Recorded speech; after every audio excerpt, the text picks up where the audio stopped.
네, 안녕하세요. 네, 오늘 로마서 두 번째 강의 5장에서 8장 어떻게 의롭게 되는가 강의 시작하겠습니다. 저는 새나무교회 이진호 목사입니다.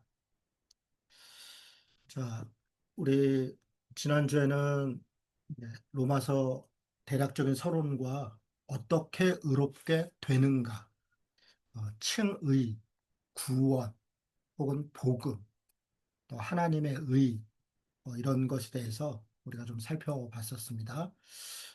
오늘은 그러면 어떻게 의롭게 사는가? 예, 우리가 그렇게 의롭게 하나님의 다스림을 받는 그런 존재, 그런 하나님의 자녀가 되었는데 딜레마가 있죠. 우리는 그렇게 살 수 있는가? 어떻게 그렇게 사는가?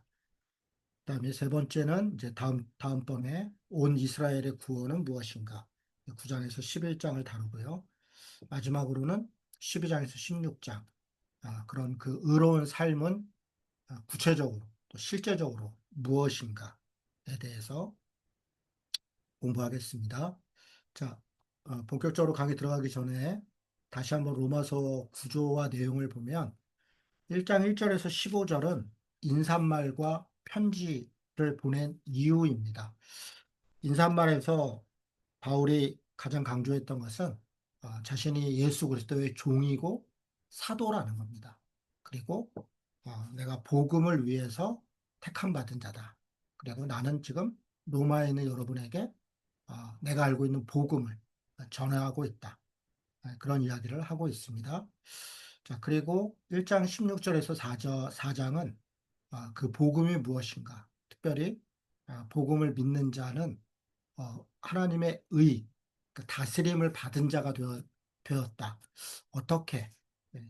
또 믿음이 무엇이고, 복음이 무엇이고, 또 의롭다 칭함 받는 게 무엇인가? 이게 1장 16절에서 4장의 내용이고요. 5장에서 8장은 그러면 어떻게 의롭게 사는가에 대해서 딜레마가 있다는 겁니다. 분명히 예수를 믿고 하나님을 믿고 하는데 여전히 죄 가운데 있는 그런 모습 때문에 어떻게 그러면 하나님의 다스림을 받고 하나님의 뜻을 따라 사는가. 그다음에 9장에서 11장은 유대인의 구원에 대해서 이야기를 하는데 사실 유대인만이 아니라 이방인 헬라인까지도 그래서 온 이스라엘의 구원에 대해서 이야기하죠. 마지막으로 12장에서 15장까지는 그렇다면 의롭게 사는 게 실제적으로 무엇인가? 그리고 편지를 보낸 이유와 마지막 인사를 하는데요. 여기에 이제 진짜 이유가 나오죠. 서버나, 그러니까 스페인으로 보내달라. 로마 교회에 그걸 요청하는 거죠. 그런 이야기들이 이곳에 기록되어 있습니다. 자, 우리 지난번에 공부했던 복음에 대해서 다시 한번 살펴보겠습니다. 1장 2절에서 4절은 기독론적 복음을 이야기한다. 이렇게 말할 수 있습니다. 왜냐하면 복음은 아, 우리 주 예수 그리스도라. 이렇게 끝나기 때문에 그렇습니다. 그러니까 복음이 그러니까 그리스도라는 겁니다. 구원자 예수다. 우리의 주님이신, 하나님의 아들이신 그 예수가 곧 구원이다. 이렇게 말하고 있습니다. 그리고 1장 16절에서 17절은 복음에 대해서 그 복음이 모든 믿는 자를 구원하는 하나님의 능력이다. 이때 모든 인에는 유대인이나 헬라인이나 모든 이방인까지도. 그리고 우리 하나님의 의가 나타나서 믿음으로 믿음에 이르게 한다. 이때 하나님의 의는 하나님의 다스림이죠. 통치. 그래서 하나님의 통치, 의가 나타나서 그 하나님의 의가 나타나는 게 뭐냐면 그게 예수님의 신실함. 다시 얘기해서 예수님의 십자가의 은혜 혹은 예수님의 구원의 사역. 하나님의 다스림이 나타나서 예수님의 그 신실함으로 그것을 믿는 우리가 신실한 자로 나아가도록 하는 것. 이게 복음이라는 거죠. 그게 복음의 능력이라는 거죠. 그리고 3장 20절에서 26절은 앞에 1장 2절, 4절, 16절, 17절 이런 복음의 내용을 좀 정리합니다.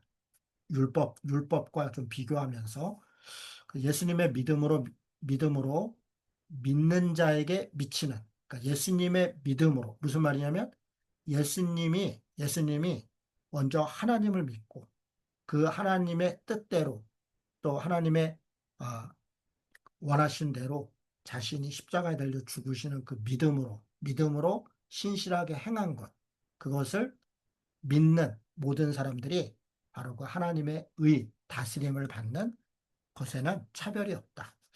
네, 사실 뭐 같은 얘기들이 많이 반복되는 것 같죠? 결국 믿음은 고백이나 생각이나 내가 믿는다는 어떤 확신이나 거기에 그치지 않고 신실하게 하나님의 다스림을 따라 믿을 만한 자로 성실하게 살아가는 것까지가 믿음이고 바로 구원, 복음이다. 네, 그렇게 말씀드릴 수 있겠습니다. 자, 그래서 그런 사람들을 일단은 죄를 어, 갚아주셨다. 과거와 현재와 미래의 죄를 속죄받으니 속량되었다. 속량은 양민 양자죠. 그러니까 종이나 노예나 뭐 이런 사람들이 양인으로 신분이 바뀌었다. 우리가 죄의 종, 또 어, 자기 욕심의 죄의 종 이런 신분에서 하나님의 자녀로 또 그리스도의 제자로 우리의 신분과 존재가 달라졌다. 속량되었다. 이게 복음이다. 이렇게 말씀드렸습니다. 자, 우리 지난주 여기까지 했는데요. 제가 조금 아까도 계속 몇 번 말씀드렸는데 딜레마가 있습니다. 여러분 혹시 사형리 아십니까? 사형리는 복음 전할 때 쓰던 우리 작은 책자죠. 하나님은 여러분을 사랑하십니다. 이게 첫 번째죠. 그다음에 두 번째는 그런데 우리는 죄인입니다. 그래서 우리가 죄인이라는 걸 얘기하고 세 번째는 하나님인 예수님이 우리를 대신하여 죽으셨습니다. 네 번째는 그걸 믿음으로 우리는 구원을 받습니다. 사형리의 이 네 가지 원리는 물론 단순하게 복음을 전한 것입니다. 그런데 딜레마가 있어요. 뭐냐면, 자, 내가 마음의 왕자에 있었던 사람, 그리고 하나님은 지금 나의 밖에 있어요. 이런 사람은 사실 비신자죠. 비신자. 그래서 자기 마음대로 살아가니까 하나님 뜻과 관계없는 이런 혼란과 어려움 가운데 살아간다. 내가 나의 주인인 사람입니다. 비신자 혹은 육에 속한 사람이라고 할 수 있습니다. 그런데 예수님을 영접한 사람, 혹은 하나님을 믿는 사람, 내 마음의 왕자에 예수님이 앉아 계시다. 나는 내려왔다. 그랬더니 하나님의 뜻에 맞게 이렇게 안정적이고 평안한 삶을 살게 된다. 아, 예수님이 주인인 사람. 이게 구원이다. 사형리에서 이렇게 설명합니다. 그런데 문제는 그 다음입니다. 그 다음은 예수님을 영접했지만 여전히 내가 나의 주인인 사람이 있어요. 그리고 예수님은 어디 있어요? 물론 내 안에 계십니다. 그러나 내가 나의 주인으로 살아가죠. 이런 사람은 여전히 혼란과 갈등 속에 살아갑니다. 딜레마죠. 분명히 예수를 영접했는데 완전히 다른 존재로 하나님의 뜻대로 살아가지 못하는 나를 발견하게 되죠. 자, 이 부분에 대해서 다루고 있는 게 이제 5장에서 8장입니다. 근데 그 전에 우리는 또 하나의 딜레마를 좀 봐야 돼요. 이게 3장부터 넘어오는 딜레마인데, 로마서는 행위와 믿음을 계속 비교합니다. 3장 27절에 보면, 자랑할 데가 어디 있냐? 있을 수 없다. 무슨 법으로냐? 행위로냐? 그러니까 뭐 어떤 법이나 어떤 행위로 자랑할 수 없다는 것, 구원받을 수 없다는 겁니다. 오직 믿음의 법으로 받을 수 있다. 그리고 3장 28절은 사람이 의롭다 하심을 얻는 것은 율법의 행위에 있지 않다. 믿음으로 되는 줄 우리가 인정하노라. 그러니까 행위와 믿음을 비교해요. 그런데 가만히 보세요. 3장 27절에도 보면 믿음의 법을 얘기해요. 그러니까 이 법이라는 것은 규칙, 규정, 원칙이죠. 그렇다면 믿음의 어떤 규칙이 있고 믿음의 어떤 규정, 그 믿음으로 행하는 무엇이 있다는 거예요. 그래서 3장 28절에 율법의 행위가 있다면 믿음의 행위, 믿음으로 되는 것이 있다는 거예요. 그래서 이 로마서가 비교하고 있는 건 단지 행함과 믿음이 아니라 율법의 행위와 믿음의 행위를 비교하고 있어요. 구분하고 있어요. 율법의 행위는 뭔데요? 외식, 위선. 왜요? 율법 자체는 나쁜 건 아니에요. 좋은 겁니다.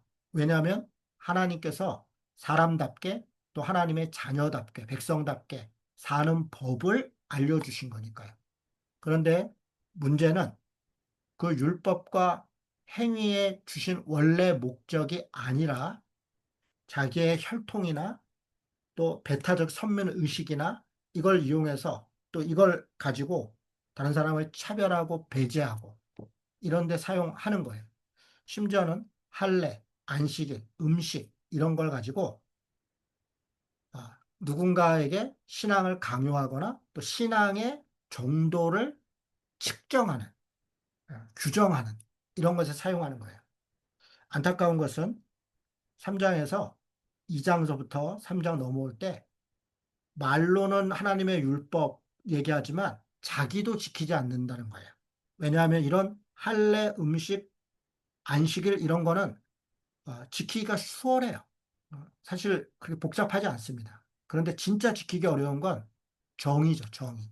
가난한 자를 돌보고 불의한 일과 저항하고 때로는 믿음의 용기를 내고 그것 때문에 희생을 당하기도 하고 이런 것에는 안 한다는 거예요. 진짜 율법의 핵심, 율법의 정신은 따르지 않고 겉트레적인 겉에 있는 형식들만 가지고 누군가를 배제하고 차별하고 자신의 우월감을 증명하고 이런 것이 율법의 행위예요. 이걸 외식, 위선이라고 그러죠. 그럼 믿음의 행위는요. 좋은 열매라 그러는데요. 구약이든 신약이든 믿음의 행위는 결국 사랑 그리고 성령의 열매 사랑과 희락과 화평과 자비와 양성과 충성과 온유와 절제, 오래 참 이런 것들이 성령의 열매예요. 다 관계적인 것이고요. 그래서 선행 이런 것들이 결국 믿음의 행함이다. 이게 율법의 본질이죠. 율법의 행위와 믿음의 행위를 비교하면서 믿는다는 것, 다시 얘기해서 하나님의 다스림을 받는다는 것은 이렇게 하나님의 다스림을 행하는 것이다. 뭐 당연한 거겠죠. 그래서 우리는 사형리 이후 딜레마를 다시 정리할 필요가 있습니다. 내가 여전히 중심인 삶, 예수를 믿고 하나님을 믿지만 여전히 내가 중심인 삶. 어떤 면에서 보면 이건 믿음의 시작이에요. 완성되지 않았어요. 그러나 여정이 있어요. 어떤 여정이 있습니까? 나의 중심에서 예수님, 하나님 중심으로 바뀌어가는 과정이 있다는 거예요. 처음부터 예수를 믿었다고 그때부터 완성되거나 완전한 의로운 자가 되지 않는다는 거예요. 이걸 간과해요.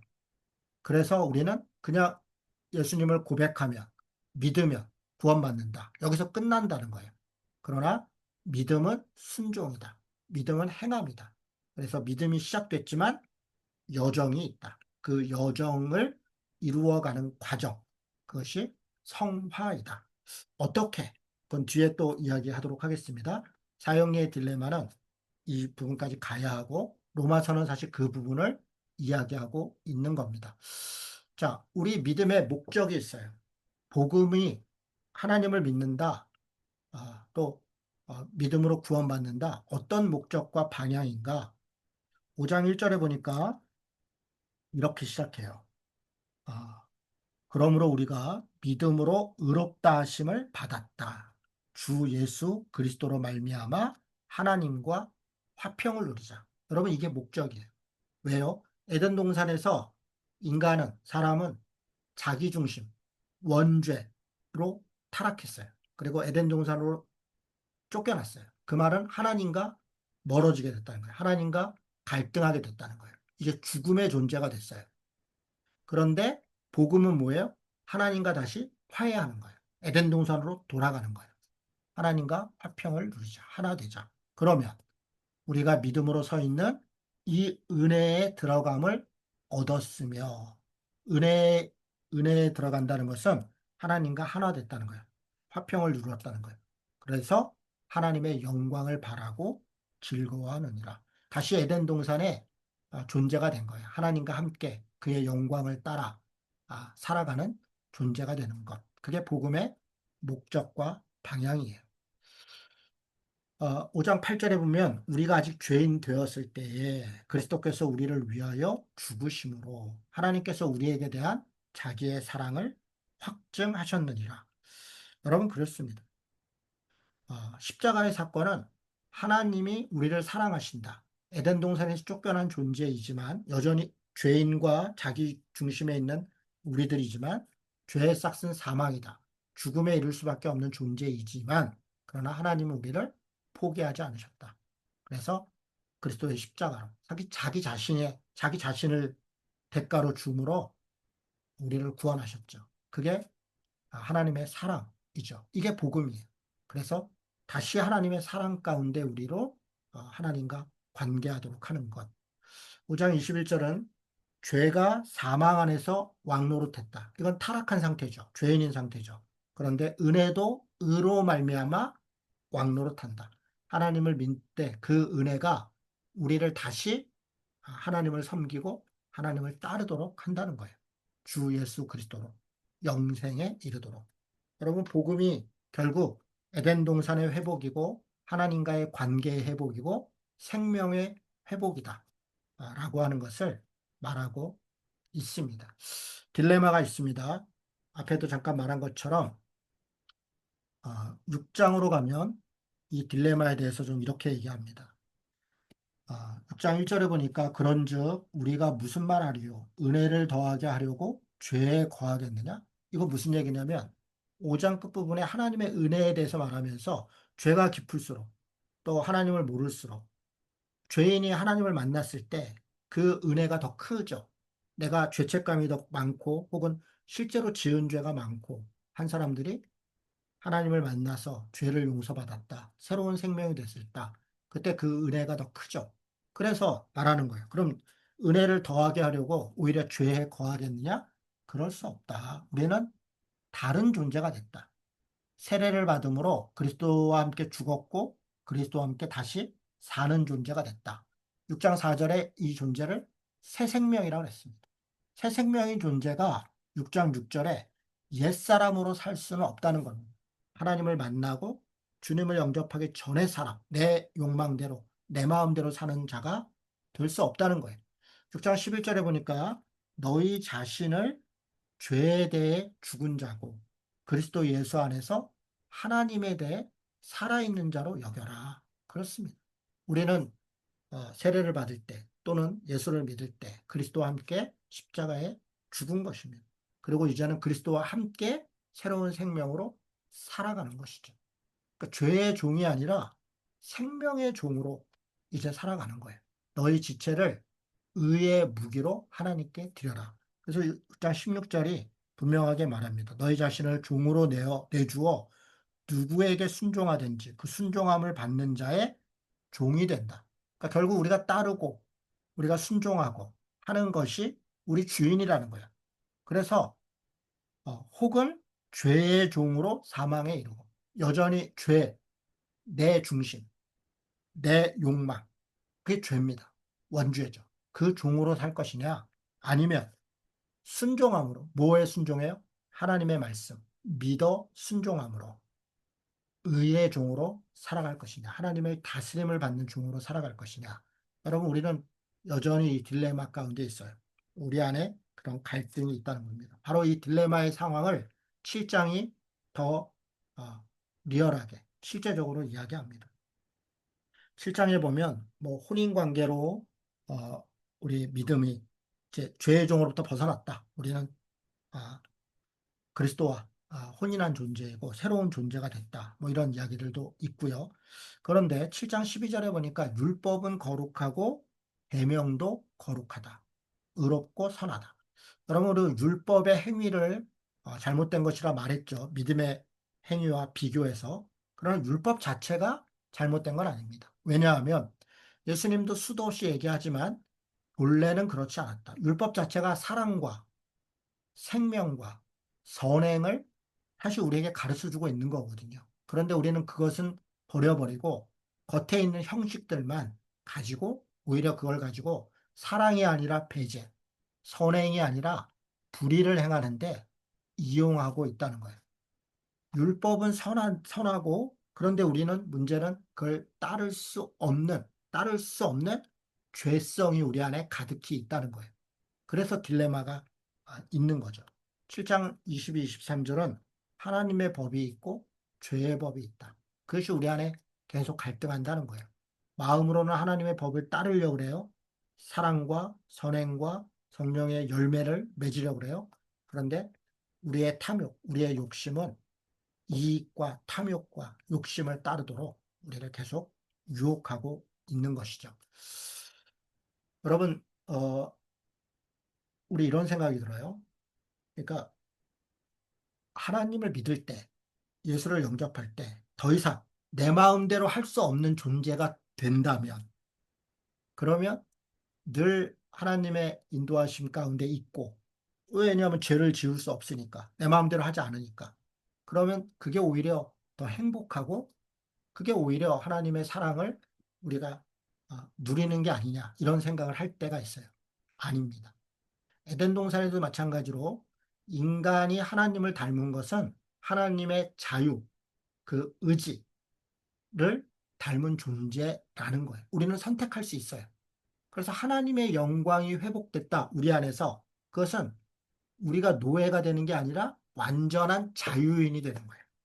그게 진정한 자유예요. 종노릇하는 것에서 왕노릇하는 것. 여러분, 종노릇과 왕노릇이 어떤 차이가 있냐? 그러니까 예수님이 이 땅에 오셔서 왕노릇 하셨다 그래요. 우리도 그와 같이 왕노릇 할 것이다. 예수님은 왕노릇 하셨어요. 뭘 하셨어요? 십자가에 죽으셨어요. 가난하고 소외되고 고통받고 죽음 가운데 있는 사람들, 그들을 섬겼어요. 사랑했어요.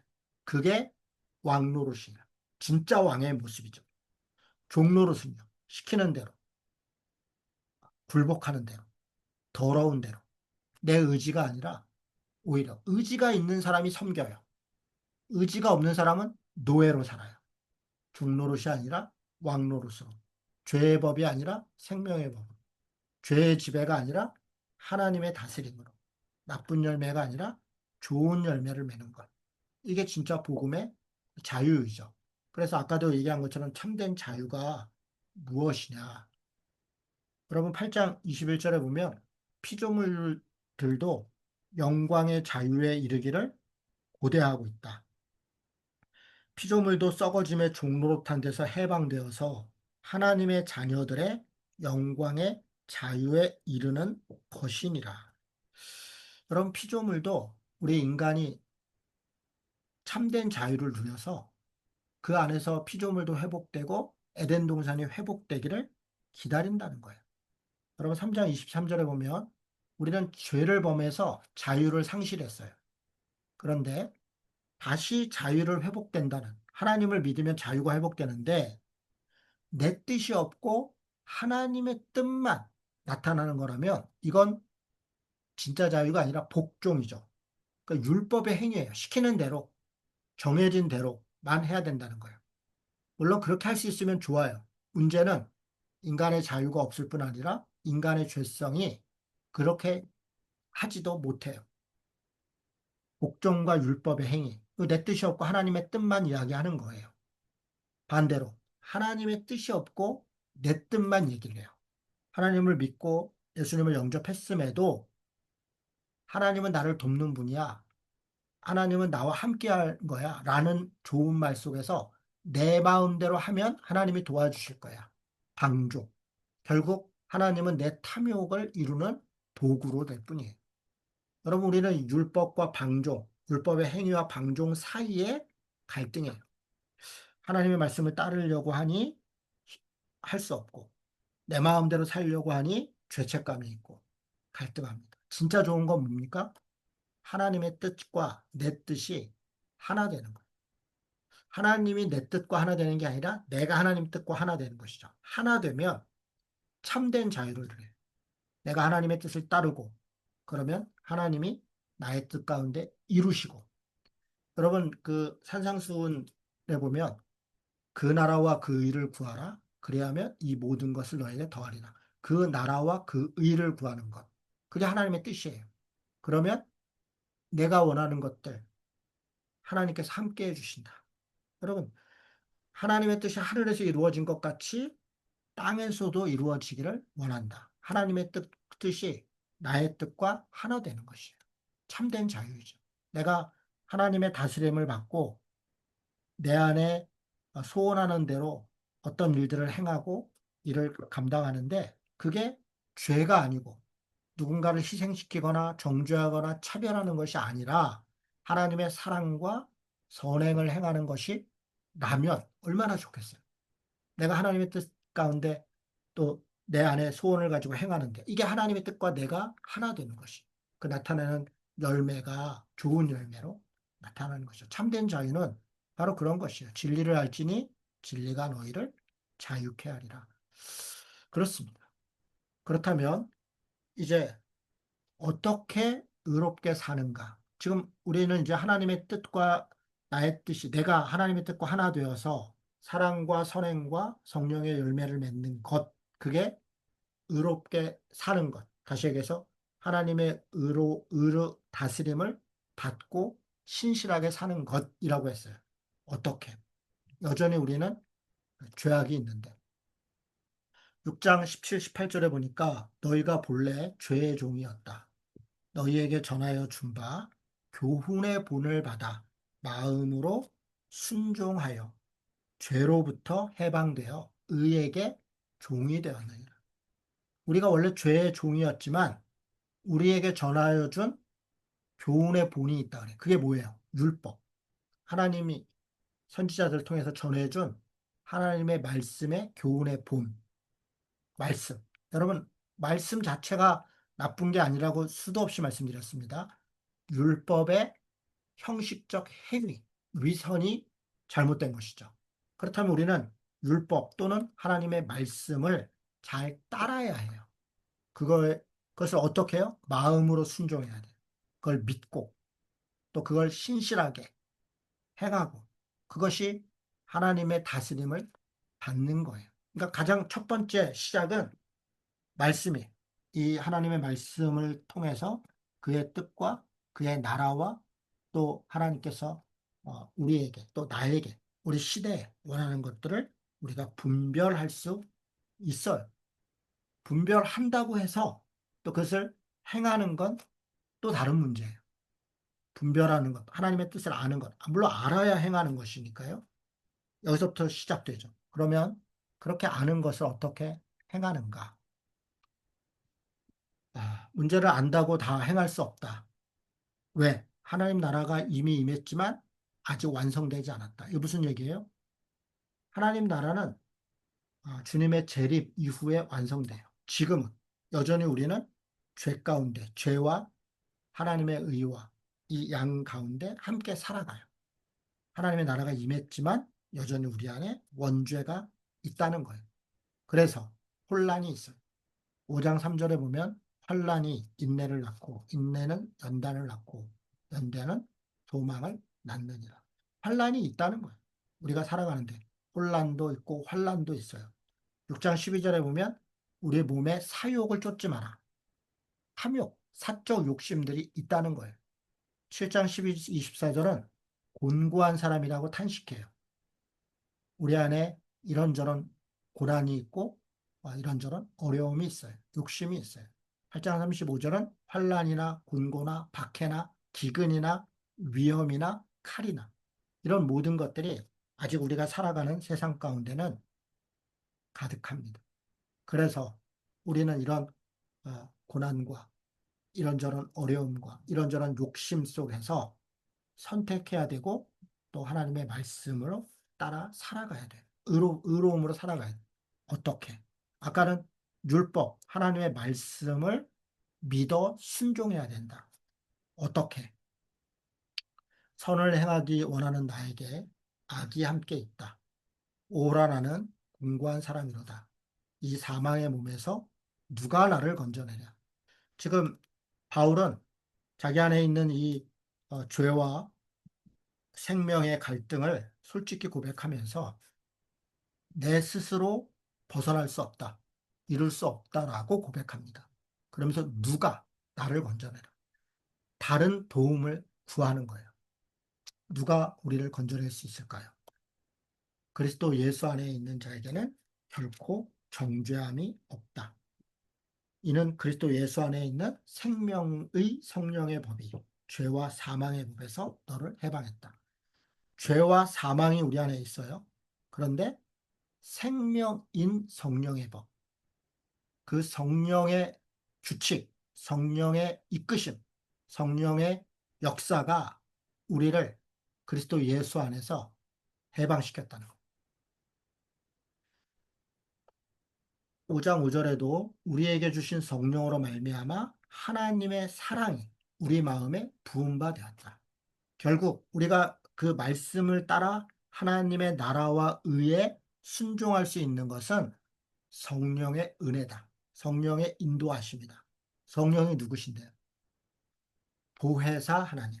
여러분, 보혜사라는 말은 보호하고 은혜.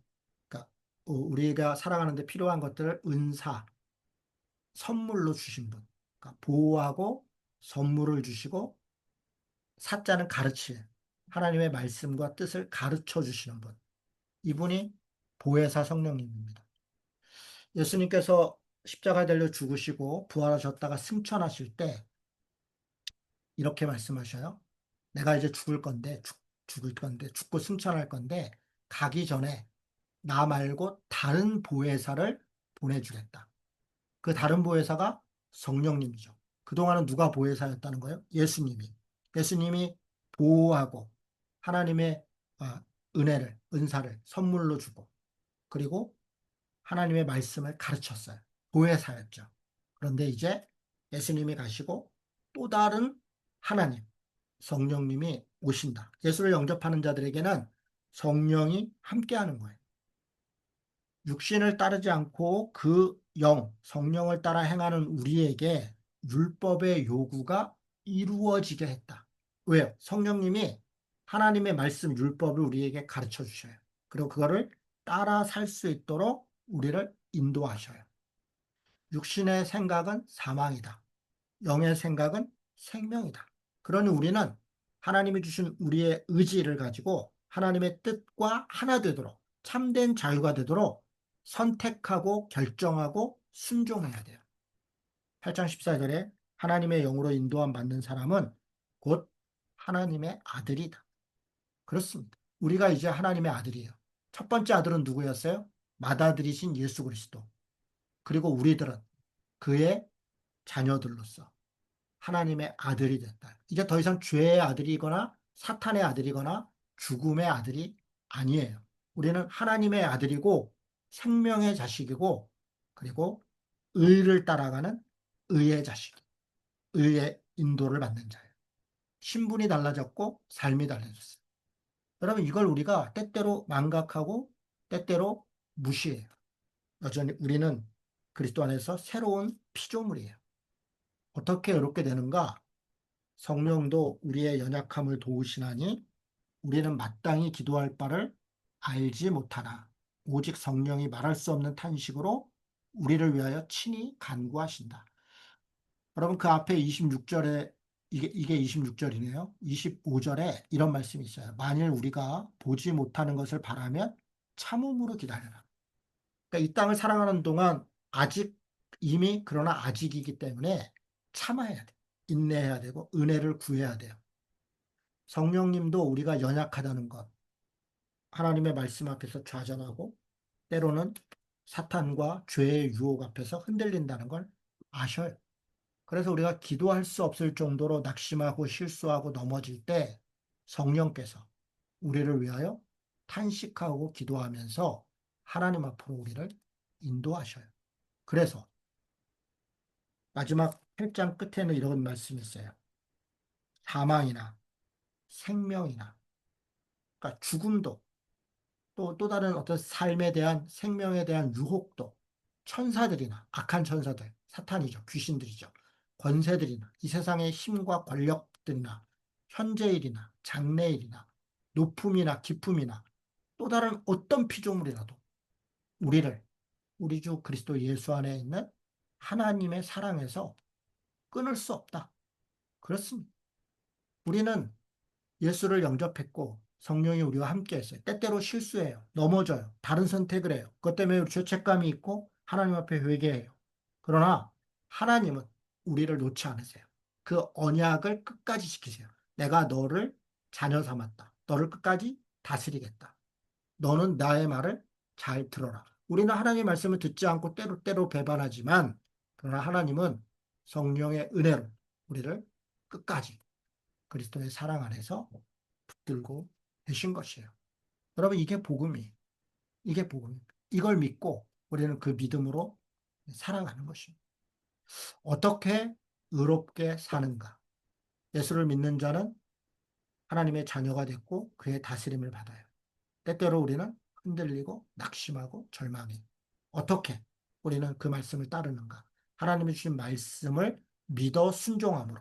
그러기 위해서 공부하고 하나님의 뜻을 좀 알아야죠. 그리고 성령을 의지해서 성령의 가르침을 받고 인도하심을 받고 도움을 받고 그래서 우리는 성령의 열매를 맺어가면서 그렇게 하나님의 의롭 자녀로 의롭게 사는 것입니다. 자, 사형리 얘기를 마지막으로 좀 하겠습니다. 여러분, 예수를 영접했음에도 불구하고 예수님이 내 밖에 있는 게 아니에요. 그런데 여전히 내가 의자에 앉아 있던 사람은 사실 내가 아니에요. 내 안에 있는 죄예요. 죄와 사탄이 내 마음의 왕자를 차지하고 나는 거기에 노예가 되어버렸어요. 예수님은, 성령님은 나의 밖에서 슬퍼하고 계시죠. 여러분, 이런 모습이 우리를 혼란스럽게 해요. 종의 딜레마에 빠져 있어요. 그런데 성령의 충만함으로, 성령의 은혜로 우리는 나와 하나님이 뜻이 하나 돼서 참된 자유인으로 죄와 사탄이 우리 안에 있어요. 여전히 있지만, 그러나 한쪽에 밀어내고 하나님의 뜻을 나의 뜻과 하나 돼서 그렇게 살아갈 때 예수님의 다스림을 받는 자로 살아가는 거예요. 어떻게 해요? 성령 충만함, 성령의 인도하심을 따라서. 예수님이 왕좌에 있고 내가 내려와 있는 게 아닙니다. 나와 예수님의 뜻이 하나. 그렇게 그 말씀의 율법에 순종함으로 하나됨으로 참된 자유인으로 그렇게 살아가는 것. 이게 자유와 제자로서의 삶의 모습인 겁니다. 오늘 5장에서 8장 정리해 보겠습니다. 율법의 행위가 아니라 믿음의 행위다. 목적과 방향은 하나님의 영광을 회복하고 참된 자유를 얻는 것이다. 하나님의 영광을 회복한다는 것은 그의 다스림을 회복하는 것이고 자유를 회복하는 것이다. 참된 자유는 하나님의 뜻과 내 뜻이 하나 되는 것이다. 하나님의 뜻이 내 뜻에가 아니라 내 뜻이 하나님의 뜻에 하나 되는 것이다. 방법은 교훈의 본, 하나님의 말씀과 하나님의 율법, 이 말씀을 순종하는 것이다. 또 다른 방법은 성령 충만한 것이다. 성령께서 인도하시는 대로 그 다스림에 따르고 순종하고 또 하나님의 은혜 가운데 함께하는 것이다. 그래서 참된 자유로, 이 복음으로 그리스도와 함께 죄를 다스리고 내 안에 있는 원죄 다스리고 그리고 내 삶을 다스리면서 하나님의 나라로 사랑과 평화로 공평과 정의로 살아가는 것. 이게 복음의 삶이고 제자의 삶이다. 이렇게 말씀드릴 수 있겠습니다. 네, 오늘 강의는 여기까지 마치겠습니다. 수고하셨습니다.